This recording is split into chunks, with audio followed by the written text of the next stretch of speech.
Serving home cooking, Jack's Barcelona Drive-In, 8249 First Street, Westfield. Breakfast, lunch, and dinner by beautiful Lake Erie in a summer cottage atmosphere with local wines and beers available.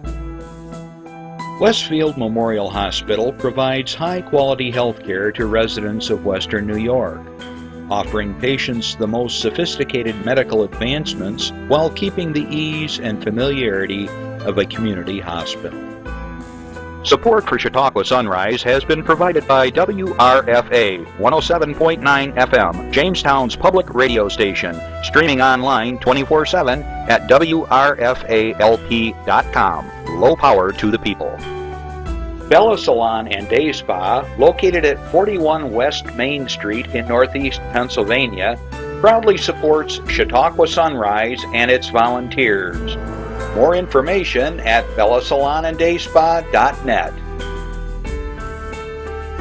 Funding is provided by a grant from New York State Senator Catherine M. Young, representing Western New York's 57th District with a local office in Olean. Chautauqua Sunrise is made possible by a grant from Fredonia Place, a continuing care retirement community providing dignity in a modern luxury environment.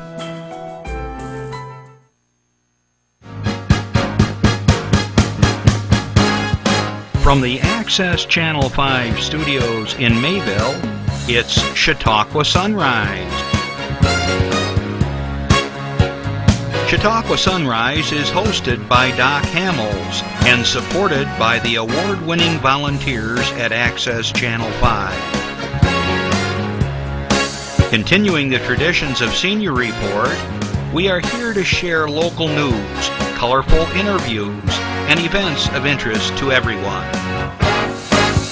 Chautauqua Sunrise is broadcast live Saturday mornings each week, countywide, from 9 to 10 a.m. Join us by calling in live, emailing us, or checking out our social media. And now, from the Channel 5 studios, it's Chautauqua Sunrise. Hey, good morning everyone. I'm Doc Hamels and you're watching Chautauqua Sunrise, and welcome back. I know many of you have been watching us for quite a long time now, and we appreciate it, and we hope that you've been enjoying all the programs that we've been bringing to you every Saturday morning. Or maybe you're going to watch this later in the week, that's fine, or you're going to be listening to us on WRFA, Low Power to the People, on Tuesdays at 1 p.m. So we're just happy that we're able to share whatever we have each week with you, and we got a ton of stuff to tell you about today, and a great program as well. Let's start out with the weather. What the heck? I started out with allergies in the beginning of the week, and I ended up with a head cold by the end of the week. So it's sort of like the weather is just doing this roller coaster thing. I can't believe it. But hey, I guess it's Western New York, and we get used to it. It's nice, cool nights and kind of warm days now, but it's getting ready for Halloween and all kinds of good things, and well, gosh, grape season too. I don't know if you've been outdoors and out our way here in the West County, but up and down the lakeshore on a night like tonight or during the day, you can just smell the grapes being harvested. It's just an awesome time of the year. Okay, lots of things to share with you. This morning, oh my gosh, I was dumbfounded. I walked by our color TV and I stood there and I just stared at it. And I thought, part of history is now gone. There was a place in Buffalo where there was a little tiny sign that said, Dr. John Hamels was born here. It's gone. It's gone. The imploded Millard Fillmore Hospital. My mom told me she was born there. I was born there. My brother was born there. And I'm like a zillion other people. So it was a historical moment for me. I can't point out to my kids anymore, I was born there. But anyways, I guess they're making way for great improvements in Buffalo and so on. But just a little footnote there, personal note. Okay, what else have we got going on? Okay, you see I'm wearing my pink today, right there. Breast Cancer Awareness Month. We're going to be talking about it. I'll be reminding you.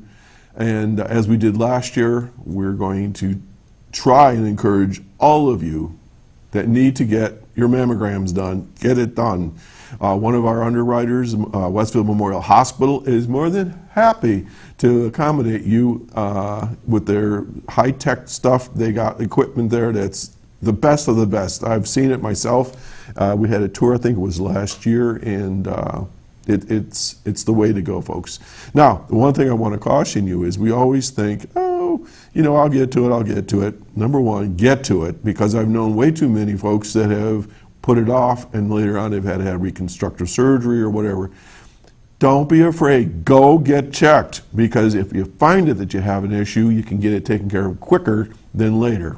And the other point I want to make, and I learned this a couple of years ago, guys, if you have any suspicion that something's wrong with your breast area, get it checked out, because we too can get breast cancer. So let's stay healthy. It can be taken care of. Don't be scared. Get out there, get it checked. Okay? So we'll be talking to you about that as we go along. I know it seems hard to believe, but this shows you the popularity of the show now. We have 2 pages of announcements and things to share with you, and that's the whole purpose of Chautauqua Sunrise, is sharing with you all the great things that are going on in our county and our organizations and clubs and people doing things. We're a busy place. We really are.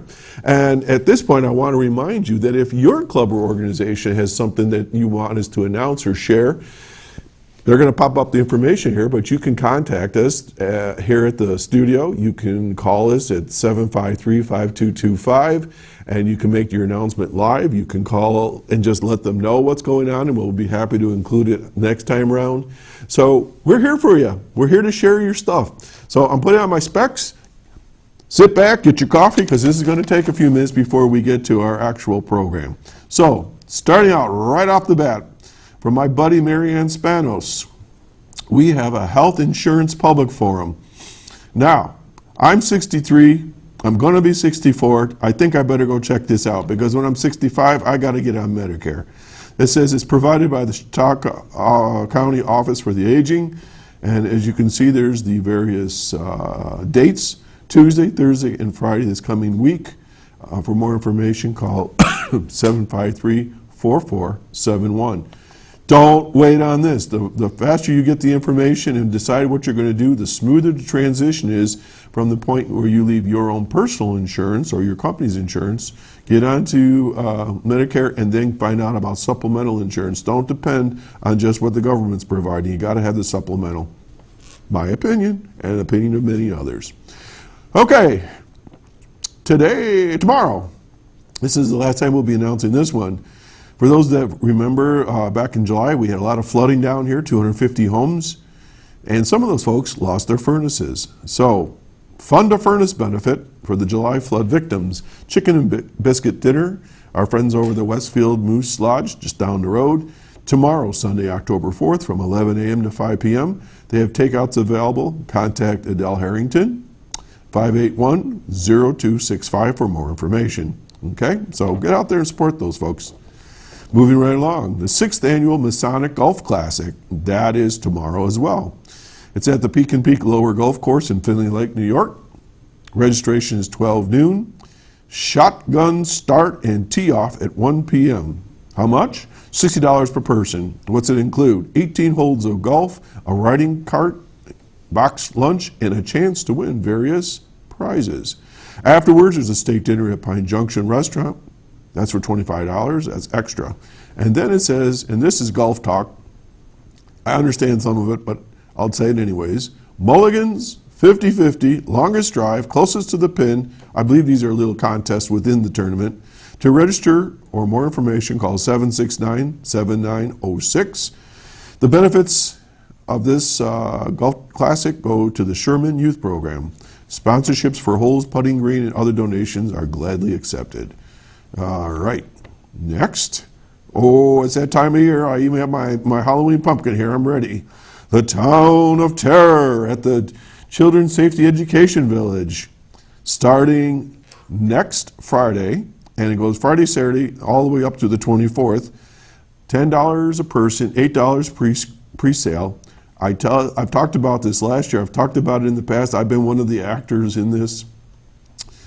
This is a great opportunity to take little bit older children, I'd say like around 10 years old on up. I don't even know, I can't remember if it's 10, but you want some child that's not going to, have nightmares constantly over this, because it's pretty darn scary. And adults, I gotta tell you, it's a great time. It's lots of fun. It's clean, fun. They have this entire town, which is the safety village, turned into like zombie land, and kids love it. Most of the time the adults love it. It's a great time, and it's done very professionally. This isn't just kind of a hokey thing. They've been working on this since the summertime, and I went down and volunteered a few hours to help out as well. Check it out. So it's from 7:30 p.m. to 10:30 Friday, Saturday for the next 3 weekends coming up. Okay, a new one we're going to be announcing here.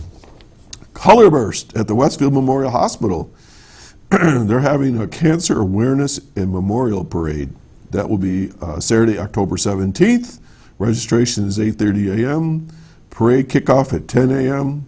And for more information, contact Laura Lasham at 793-2336. 793-2336. Okay, that's a new one, and it certainly goes hand in hand with what I was just talking about with breast cancer awareness. And I like the fact that they have the memorial thing, because some folks have passed away from cancer, and then there's the survivors, and so we memorialize and celebrate their success with that. Something that's not, we don't have a slide for, but I was asked to announce, the Crossroads Market up there in Westfield on October 10th are having their 17th annual chili cook-off, featuring some of the area's finest hot, medium, mild, and vegetarian chili. Donations to benefit the Blue Star Mothers organizations. Prizes will be awarded in 3 classes: restaurant, service organization, and People's Choice. So that's coming up. And also on October 31st, they're celebrating Halloween with the witch, who will be there to frighten up your day. So Crossroads Market, great place. We just played there last week with the Barcelona Blues Band, and we had a great time. If you haven't been there, check it out. It's got all kinds of great shops and lots of local artisans having their wares there available for you. All right, moving along. North Shore Arts Alliance. Small works, big ideas. This is Saturday, October 17th from 4 p.m. to 8 p.m. at the Grape Discovery Center. That's right on Route 20 in Westfield. The sale of small artwork by anonymous artists. The night will be filled with great music, great company, local wine, and fabulous art. And the point that I want to point out here is no piece of work will be anything more than $25. In fact, it is $25. All work is $25 each. So find something to decorate your house, something maybe for that one room that's just got a big blank area. Get over there and check it out.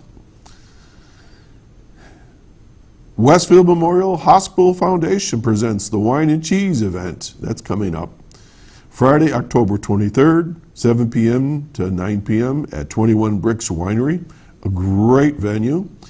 Entertainment by Sam Hyman. If you haven't seen Sam, I haven't, but I know of his work, and he does great. James Taylor, from what I'm told, he's a great, great performer and great voice.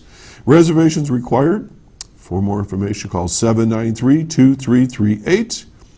Please RSVP by October 14th so they know how many folks are coming. So that's coming up, the Westfield Memorial Hospital Foundation, and that goes to support all the great work at the Westfield Memorial Hospital. Okay, next one, near and dear to my heart, we have the Westfield Mayville Rotary Club Gold Rush event. This thing's been going on for 40 years. You have to talk to Dick Davies. I think he was one of the movers and shakers on that. It's coming up Saturday, November 7th. Starts at 6 p.m. until it's done. It's at Easton Hall, barbecue dinner, grand prize $1,000, $30 per ticket. I'll be emceeing the event once again. It's my pleasure to do that. And as many of you know, I am a Rotarian and past president of that club. And it's a great event. If you just want to go out, you bring your wine and cheese and crackers, you get a nice barbecue dinner with the meal, and you can win a variety of prizes, and it's just a lot of fun. And if you need tickets, just contact me here at the studio, and we'll get you hooked up. Okay, off screen, we don't have a slide for this. Moment of truth. October 10th at the Grape Discovery Center, The Lakeshore Center for the Arts will be presenting an adult evening with Shel Silverstein, all of his works. Okay, y'all know that I'm a musician. Somehow I have pushed myself to my limit, and I am going to be an actor. I'm in a very short skit, and it's a troupe of 6 individuals plus tech support, and it's a riot. Tickets are $10. I won't go through the whole thing. Maybe next week I'll tell you who's all going to be in it, but it'll be next Saturday at the Great Discovery Center, and it's a lot of fun. The key word here is adult entertainment, okay? So it's a little edgy, but it's a lot of fun. Okay, and other information. An evening of harvest wines and beer at the Grape Discovery Center. Do you notice a little theme here? The Grape Discovery Center is getting to be a popular venue. Okay, join the center for an elegant evening of wine and beer tasting, food pairings, and lessons on how to entertain with wine. Harvest grapes, and a history of Lake Erie grape region. There's appetizers, small bites, desserts, and fall harvest. Wine and beer tastings presented throughout the tasting bar, gift shop, and exhibit room with music on the patio among the vineyards. This is the first in a series of special events coming up presenting wine and craft beverages in a seasonal context. That's today. Today at 6 o'clock, October 3rd. This is the last time I got a chance to tell you that. From 6 to 10, it's $40 per person. It includes a commemorative wine glass, wine, beer, and food tastings. It's a cold day. You can't be running around too much today, so get out there, have some fun. And it looks like my last and final announcement is the Infinity how do I say this word? Repertory. There we go. Repertory Theater. Let me start again. The Infinity Repertory Theater will be holding auditions for the premiere of several original one-act plays. Auditions will be held on Thursday, October 8th at 5:45 at the Infinity Center. Infinity is looking for participants ages 5 and up to fill a number of roles. I guess acting is in the air lately too. This one-act play festival will be performed in a Reader's Theater style at Infinity Arts Cafe on Thursday, October 29th. For information, call Infinity Center at 301 East 3rd Street or contact the Infinity office at 664-0991. Now the key word here is Reader's Theater. Rick Miscaro, if you're listening, I think they're reading out of their books, and I don't think they have to memorize things. Maybe we should think about that. All right, enough on that.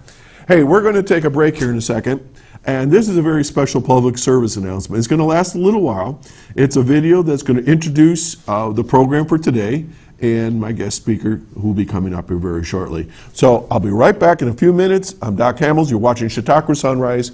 Have a watch.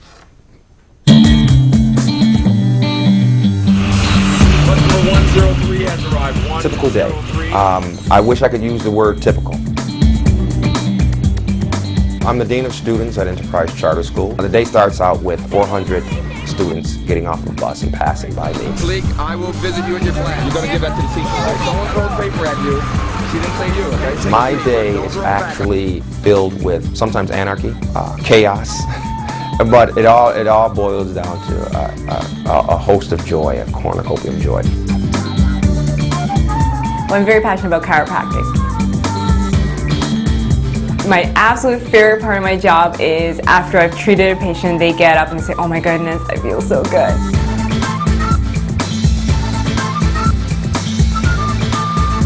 But I've always loved real estate. My family's always been in real estate. What our company focuses on is hotel development and retirement home development. I usually go out, I find the sites, I deal with the real estate agents, all the lawyers, I bring in architects. Tell you the truth, once I got this BlackBerry, it's like a 24-hour job. Give me a call about that as well.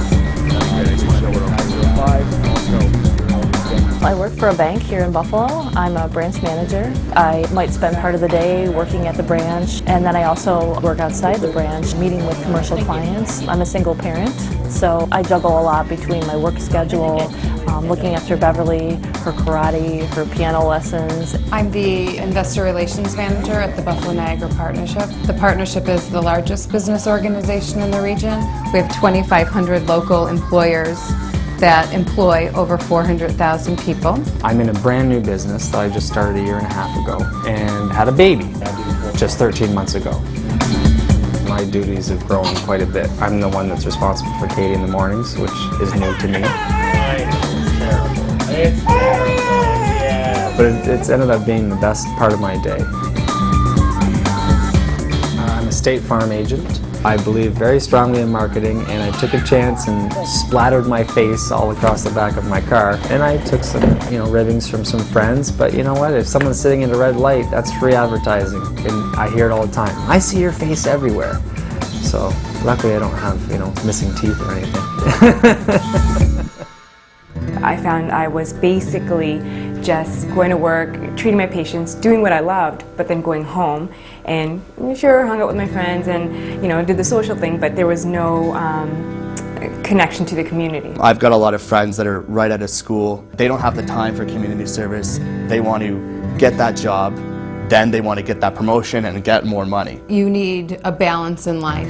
You need to be working your profession. You also need to be volunteering in the community, and absolutely Rotary brings that civic element in. Just being part of a club that does so much. Like even if I was just the treasurer and I write checks and, take in invoices. Any small role that I'm playing, I know is a part of such a large entity that's doing so much good locally and internationally. The eradication of polio, we're deeply involved with Wells of Hope, which brings clean drinking water to Guatemala, literacy schools, and then all the local charities that we raise money for.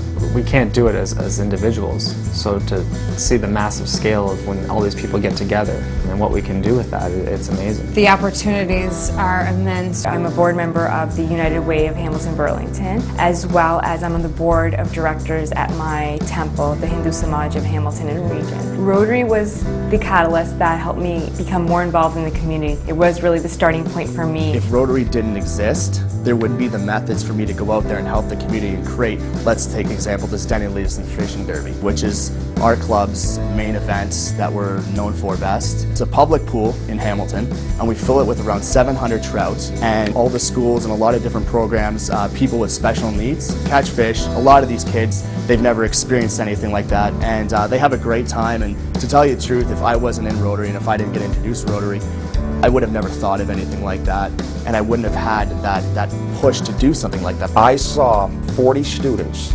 arrive in Northern Canada to take part in our Rotary Outdoor Leadership Program, and we pushed them, and I was pushed beyond our comfort zone, beyond our physical capabilities, and we learned to depend on each other. This experience was simply amazing. I came back very changed. It is a big world out there, and we can make a difference. And I tell my friends that I'm in a Rotary club, and they're just like, really, Rotary? You? Like, my grandfather's in Rotary. What are you doing in Rotary? The biggest advantage to becoming part of Rotary at a younger age is what it does to your perspective of life in every aspect. It changes you as a person. It does. It makes you a more complete person. It makes you more generous. I think it's important for Beverly to see me involved in these things and for her to grow up knowing that even though I'm busy, being involved in the community and giving back to the community that's helped me so much is a priority to me. And you'll make those networks that will benefit your career, and at the same time you'll be helping out the community. I've made lifelong friendship and colleagues at Buffalo Rotary. You know that any one of them would give the shirt off their back for another. Rotary really brings to the forefront what's important. It's helping others. Looking at it now, it'd be a shame to wait till I'm 50, 60, or 70 years old to understand the power of what they're doing across the world. Time is going to happen. This time next year, since it's going to come, I would rather greet it knowing that I've changed others' lives.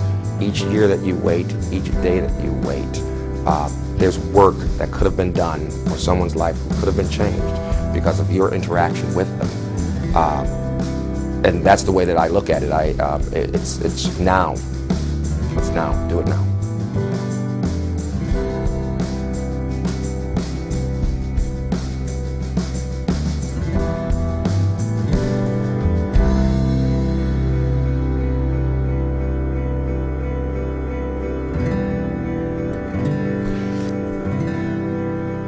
Okay, and we're back, and I hope you enjoyed that video. We're going to be referencing that here shortly. For those of you that speak French and read French, you're welcome. I really much enjoyed that. And there's a reason for that, and we're going to talk about why that had French subtitles. Okay, you're watching Chautauqua Sunrise. I'm Doc Hamels, And now I'd like to introduce to you a good friend of mine, Dr. Kevin Crosby, who has a really auspicious title of District Governor. Auspicious. How's that? I like that. I think that's appropriate. Kevin, welcome to the show. I Thank know you. this has been in the works for quite a long time. I think I contacted you probably close to about 6-7 months ago. Yep. So welcome to Chautauqua Sunrise. And I think not only are you auspicious, but you hold the title of my guest who came the farthest to be on the show. You came all the way from Lockport this morning, so thanks for getting up early. I know it's a hike to get here. My pleasure. Okay, so Kevin, what in the world does district governor mean? I mean, folks don't know that title, perhaps. Okay.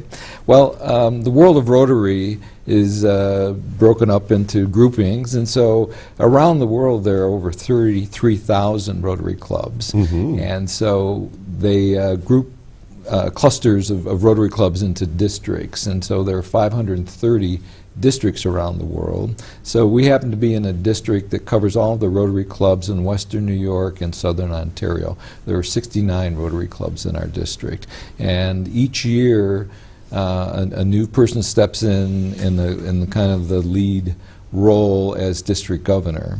So it's your turn. It is my turn. Yep. At home, a lot of people know I'm a Rotarian. At home, there's a sign that says no. No. So if anybody asks me, do I want to be district governor, I just bring out my sign. No. I'm going on record. Anybody watches this video, Marley, anybody? No. Okay. I didn't have one of those signs. Apparently, so. I had a boss years ago, Jim Mangano, who had a sign behind his desk, and it was huge, and it was all in like light bulbs, and he had this button, and if anybody say, can we have some more paper? He did button, no. Can we go on a field trip? No. And of course, it was a joke because he had a big heart, but yeah, big no sign. That's funny.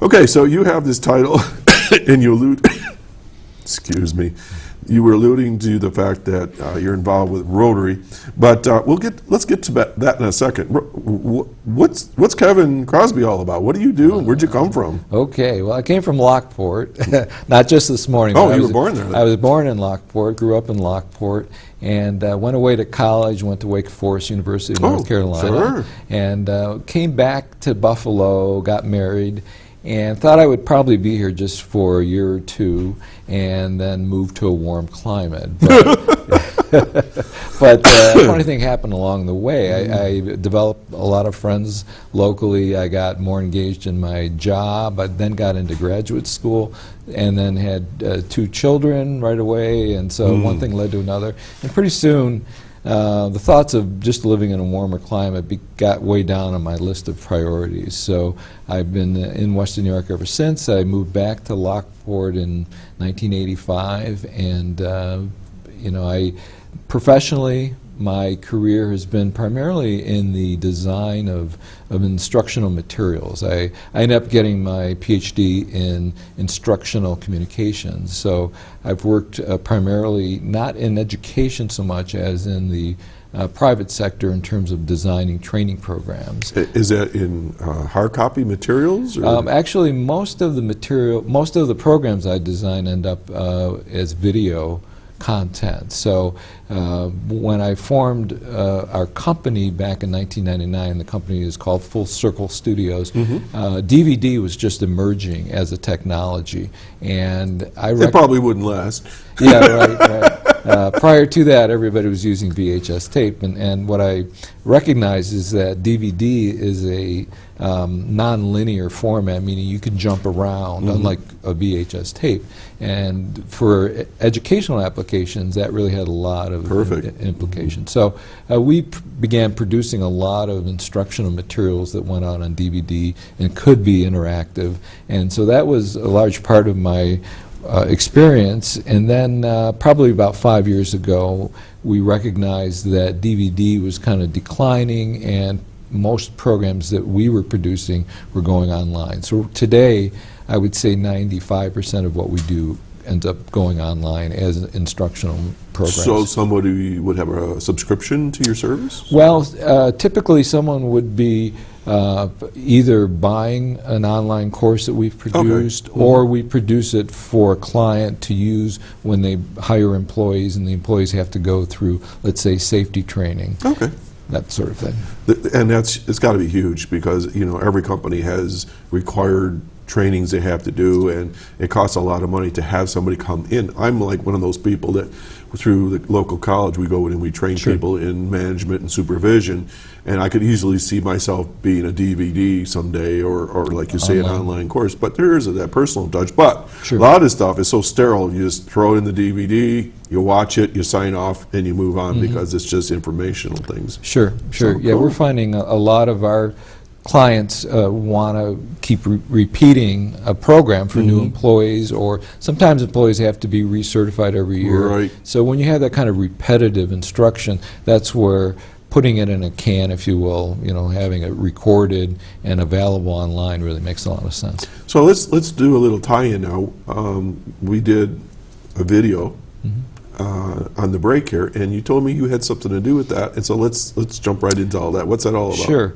I joined Rotary in 2005, so it was kind of late in life for me, and I was probably like a lot of people when I joined Rotary. I really didn't know a lot about it, and I had some stereotypes in my head about what an organization like that might be, and I think they were probably formed by my childhood exposure to, you know, the Flintstones when they had the Royal Order, the Royal Order of the Buffalo. That's right. Exactly. They had the helmets. And Sure.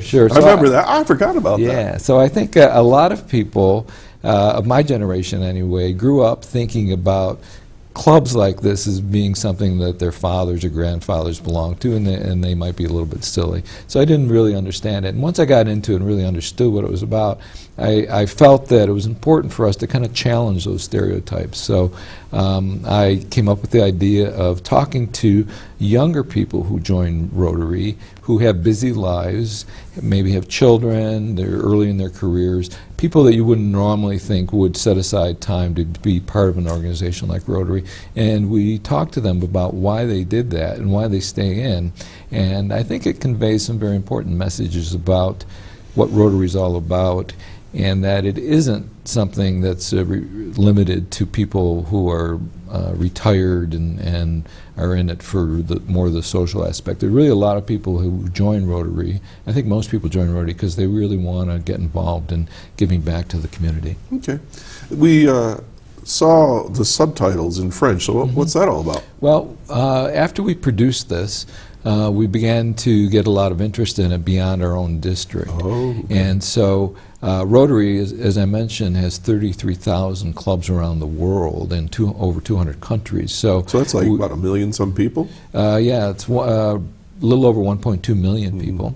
And so people began to ask for it in other languages. And of course in Canada there's an expectation that that it'll be in French. So we didn't want to dub in French. That always looks kind of comical, I think, when you dub. So we created subtitles, and we also have subtitles in Spanish.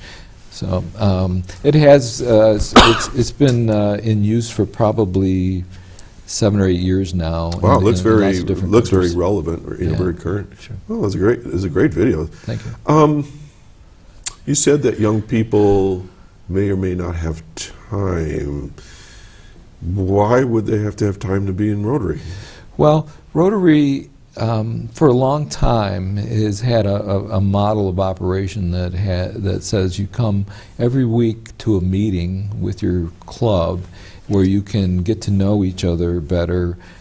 So building friendships is a big part of what Rotary is all about. And then that's where you plan your projects and your fundraising activity and all of that. So for a long time, one of the requirements really when you join Rotary is that you have to be able to attend that meeting. The expectation is you would attend every week. What I'm seeing now is that there is a loosening of that expectation, because 40 or 50 years ago, Rotarians were probably mostly business owners, senior executives, bank managers who had a lot of control over their time, and they could take 2 hours out of their day to go to a Rotary meeting at noon or for dinner or whatever. Those times have changed, and I think that more and more people, even people with senior responsibilities, just don't have that amount of time. Right. So I think what I'm seeing is that a lot of Rotary clubs are becoming a lot more flexible in terms of the requirements for that weekly meeting, and so I'm seeing a lot of variations now in that. So if I was interested in becoming a Rotarian, join Rotary, and people already know I'm a Rotarian, but let's say some people are watching right now or listening on our friends at WRFA, why would they join? What would be their expectation? I mean, there's so many service organizations and church groups. So what sets Rotary apart from all of them? Why would you want that kind of experience? I think there are a couple of reasons. One is the international aspect of Rotary. When you join Rotary, you're doing things in your local community, but you also have the opportunity to get involved in projects that are providing humanitarian service in other areas of the world. So Rotary clubs not only do work in their community, but they might fund a clean water well in a remote area in Tanzania in Africa, for example, which my club did. They might provide medicines or support medical care or vision services in very remote villages or in other parts of the world where you're helping people who would otherwise never have access to those kinds of things. And so I think it's always great to be able to give back to your own community, and I think, and there are, as you say, lots of ways to do that. I think what sets Rotary apart is that you become part of a much larger organization with a lot more resources. Rotary provides grants that allow clubs, local clubs, to do pretty substantial projects in other parts of the world. So I think that's very unique. Rotary also invests a lot in developing youth. So there are a variety of youth programs supported by Rotary. Many people are probably familiar with youth exchange programs. Sure. So Rotary is huge in that area. So Rotary clubs can send students from their community to another country for a year. They also receive students from other countries, and this helps promote understanding among cultures. We also provide leadership programs for youth. So we have Rotary clubs in high schools. They're called Interact clubs. We have Rotary leadership programs for people between 18 and 25. That's called RILA. We have leadership programs for high school students that are very short term. We call that in our district slapshot programs. We have a form of Rotary club that's for younger people that is called Rotaract clubs, and there is a Rotaract club at the University of Fredonia, and this is a way to initiate younger people into the ideas of giving back to your community, of doing community service work, doing humanitarian work. You know, I'm sitting here listening and I'm reflecting on what you're saying, and I'm thinking now, you know, you turn on TV and you see miscommunications from country to country. We get a certain bias towards that nationality or that country or that group of people. It would seem to me that Rotary cuts through all that. Absolutely. And that we're talking people to people. We're getting beyond the governments. We're working at the ground level with people that have basic needs, and I'm hearing you say water and food and schooling, and I really like the idea about youth development, because I was in education and I'm still involved 40 plus years now to help guide kids. All the times I've seen we need more of that for our kids in schools, because just of society, it has nothing to do with any one particular reason, but they need direction, they need some place to go. And what a great opportunity for kids to travel abroad. Years ago, it wasn't through a Rotary exchange, but it was through an exchange, and we had a young lady, a beautiful girl, Julie, who was our exchange daughter for a year, And we just visited her and her family this past August. And that was our 8th time, and they've been to our home. And, you know, I think that there is so much value in that people don't understand. Sure. I think often people feel like they can't make an impact on the world. They can't make a change because it just seems so overwhelming to think about trying to bring about peace, or, you know, those are just huge concepts. But I think when you think about getting to know somebody in another country, getting to spend time with them, whether you're there providing humanitarian service or it's an exchange program, it changes your world perspective, and you discover that people are more or less the same all around the world. Absolutely. And those differences that you may have imagined kind of fade away. And I think that's the key to eventually reaching world peace, is that people need to understand each other on a more personal basis. And I think Rotary does provide that opportunity. Great. I want to delve in a little bit more about why someone would want to be a Rotarian. As far as, you said you have weekly lunch meetings. Okay, I kind of understand that. But what would be the commitment? What would they have to do to be a Rotarian? How does that happen? I mean, they just go to someplace and sign up, I want to be a Rotarian, or how's that work? No, it's a little more involved in that, and just wanted to also clarify that not every Rotary Club meets at noon. Okay. A lot of them do, but I belong to a Rotary Club that meets for breakfast. There are Rotary Clubs that meet for dinner. There's some Rotary Clubs that don't have a meal at all. They might meet from 5 to 6, and essentially people who are interested in Rotary can talk to someone who's in a Rotary Club, or they can reach out and contact a Rotary Club. If you don't know where a Rotary Club might be, you can always go to the Rotary International website, and it'll help you find a Rotary Club in your area. But essentially, there's an expectation when you join Rotary that you're going to make a commitment to be involved in the club's activities, doing fundraising, which is part of what we do. We need to raise money so we can do our projects, and then be involved in doing the projects.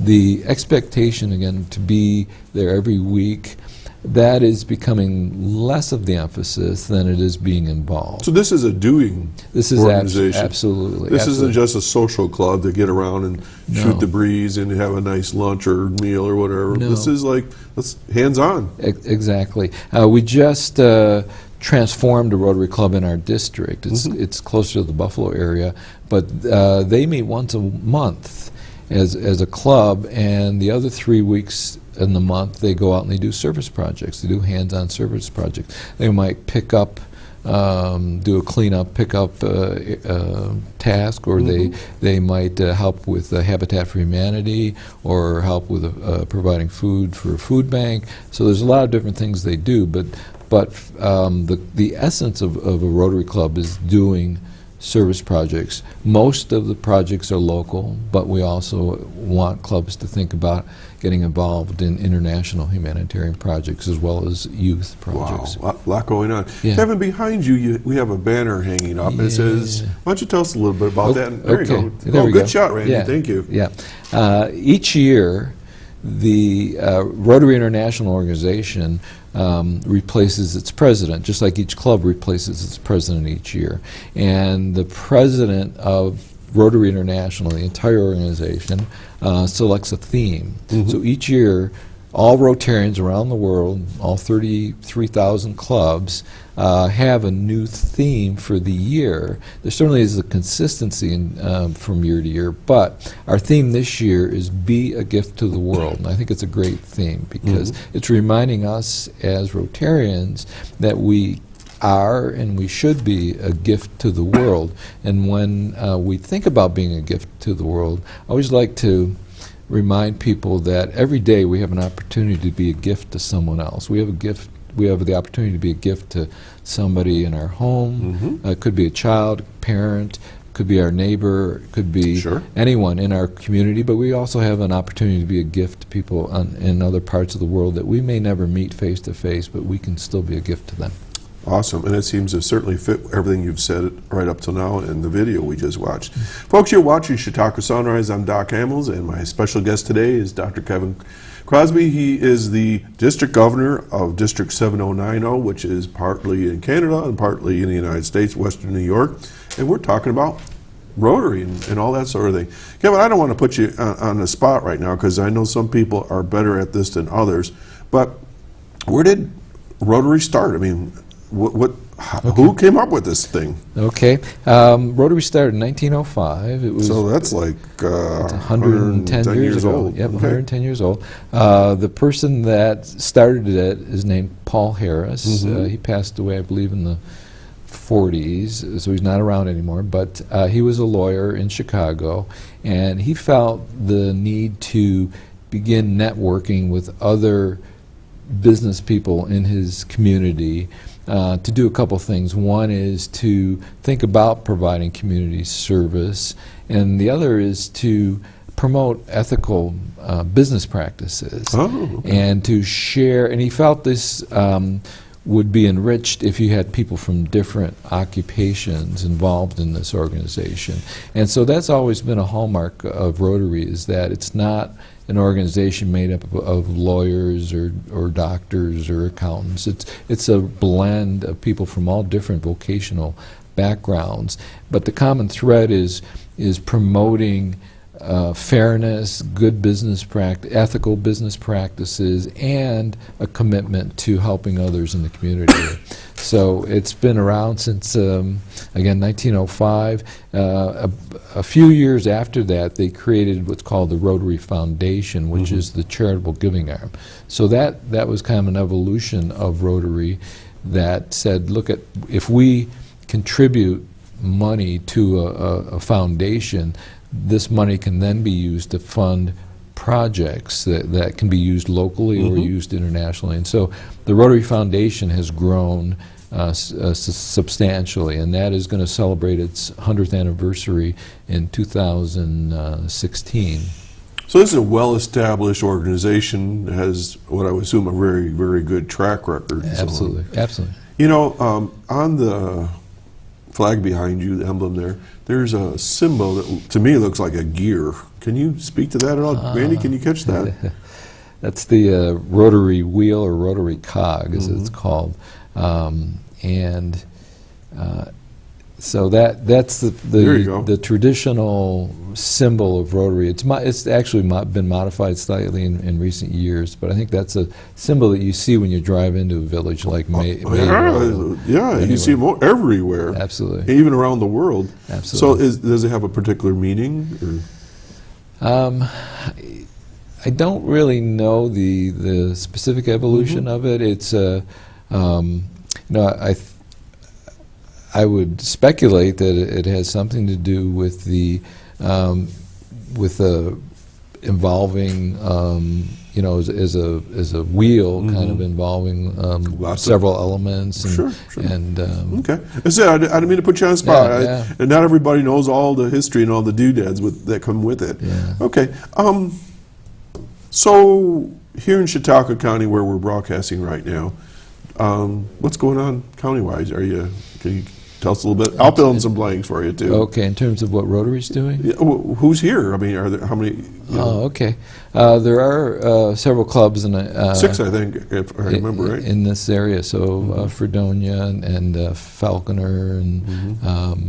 Well, let's go down the list. Let's go down the list here. There's Fredonia, Dunkirk, Westfield, Mayville. Then you said Faulkner. And I think to Jamestown, morning and afternoon. So there's 6 clubs. Right.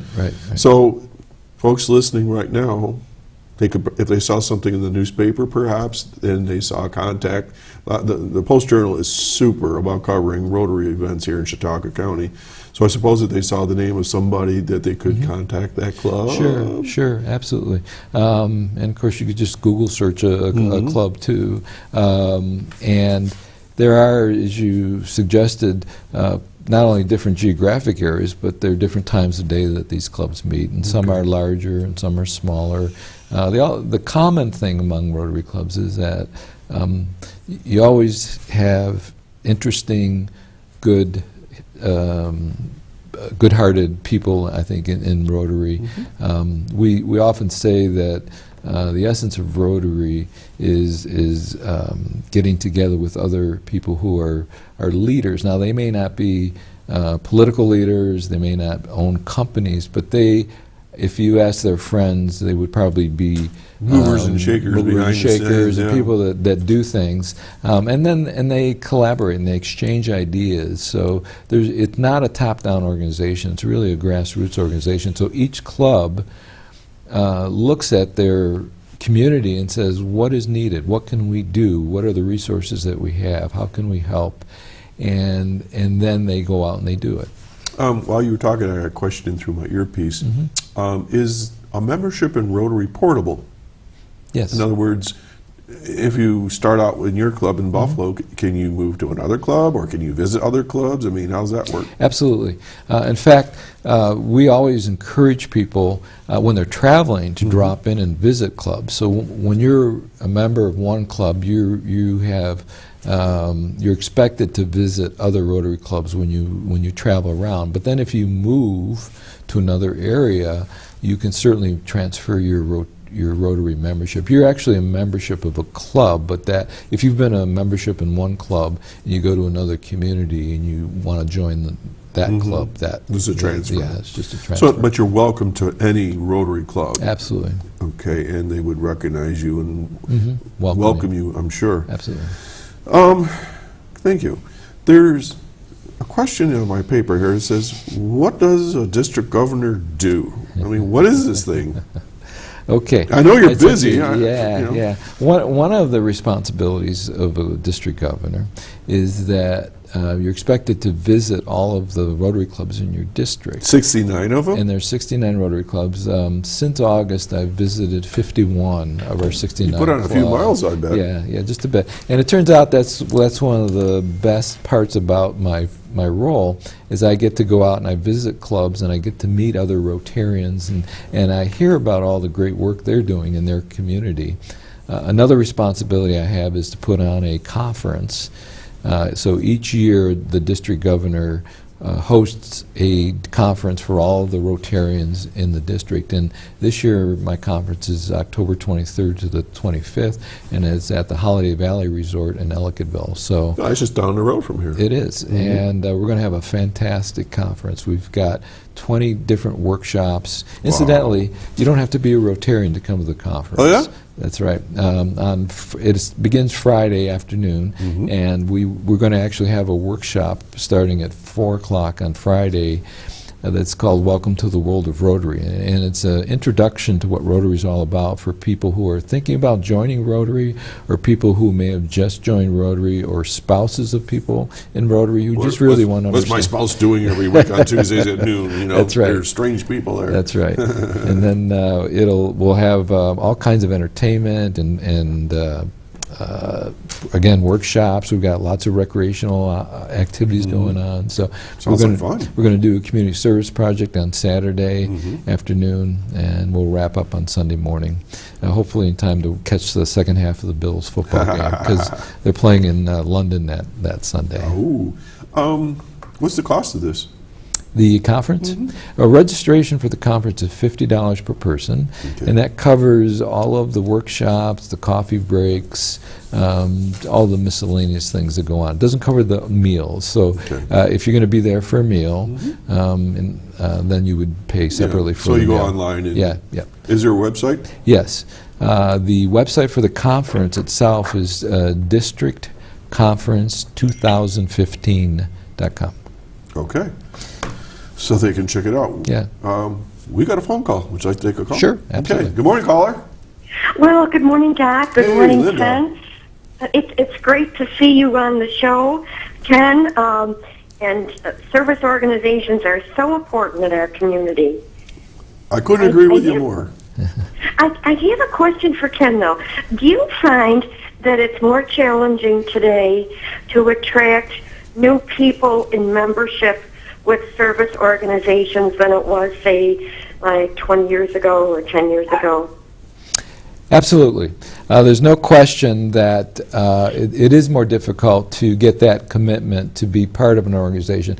I don't think there's less of an interest in doing community service. I think that many younger people have grown up exposed to the idea that you get involved in some volunteer activities. I think the difference is just the lifestyle and maybe a reluctance to make a long-term commitment. So if you had an event or a project that was community service, I think you could get a lot of younger people to come out for that. And I think the hard part is saying, why don't you become part of this organization so that you can continue doing this on a regular basis? So there's no question that is difficult. Again, I don't think it's a lack of interest so much as just a reluctance perhaps to make that kind of a longer term commitment. I think, too, because people are just so busy with all these events, and especially parents with children. There's so many school events and extracurricular activities that people just are extended, really, to the maximum, Sure. I think, time-wise. But you know, Linda, what my mom always said, she says, if you want something done, ask a busy person. That's true. It's true. absolutely true, because they know how to manage time. Yes. Yeah. And you know something? A busy person will always say, let me do this right now. Sure. And get it completed. I noticed that too. And they will get it done, immediately. And I guess that's part of the secret. Well, also, I'm calling on behalf of the Office of the Aging, and of course I have the Senior Employment Program, and we have free computer training. Good. And I do have immediate job openings. Work. Not only in the Senior Aid Program, but also off the Senior Aid Program, wages that pay above minimum wage and a little bit different. So people should really contact me. And these jobs are county-wide, not just Mayville. Okay. It also includes the Dunkirk, Fredonia, and Jamestown areas. You're everywhere. Right. And I'd like to make a little announcement, too. Okay. I briefly touched on it last week, is that there is going to be a forum, an annual health insurance public forum. Oh, we announced that earlier. Oh, you did? Oh, Yeah. You know what? I was walking the dog. There it is. Thank you. We Thank popped it you up. very- Thanks, guys. We popped it up. So good job. Well, thank you very much. We're here to serve. Well, my dogs were barking. I had to get them out. Linda, as always, thanks for calling. We're running out of time here. Okay, all right. Well, have a great week, and thank you very much. And I'll be talking to you next week. And good luck with your Rotary. Okay, thanks a lot, Linda. Great. Linda's comment reminded me, I just saw a movie called The Intern where Robert De Niro plays someone who's retired and become widowed, and it's kind of run out of things to do. And I think that we should keep in mind that there are people who are recent retirees for whom Rotary might provide a great option. A question came up real quick, and we've got only like a minute left, and maybe you can address it real quick. Thank you. Bye-bye. Bye-bye, Linda. Is there dues to Rotary, and how much, and all that sort of thing? So you got about a minute left. Okay, yes. There are dues. There are dues that the club determines. So from one club to another, the dues could be different. So the dues usually are fairly modest. In my experience, the average dues for a club are around $200. Some are less. Per some year? Are, per year. Okay. Per year. So the dues are not significant. If the club meets for a meal, you of course have that meal cost also. So that becomes a factor. Kevin, one more time. Tell us about your conference. We got 30 seconds, and let's wrap it up. Okay, October 23rd to the 25th at Holiday Valley Resort in Ellicottville. The website is districtconference2015.com, and you can go online, and you do not have to be a Rotarian to register. Well, Kevin, thank you for coming on the show. I hope folks have got a little better idea about Rotary, and we'll see how things go around here. So, folks, have a wonderful weekend. You've been watching Chautauqua Sunrise. My guest was Dr. Kevin Crosby, District Governor, District 7090 Rotary. So, we'll see you all next time. Have a great weekend, and go Buffalo Bills! Take care.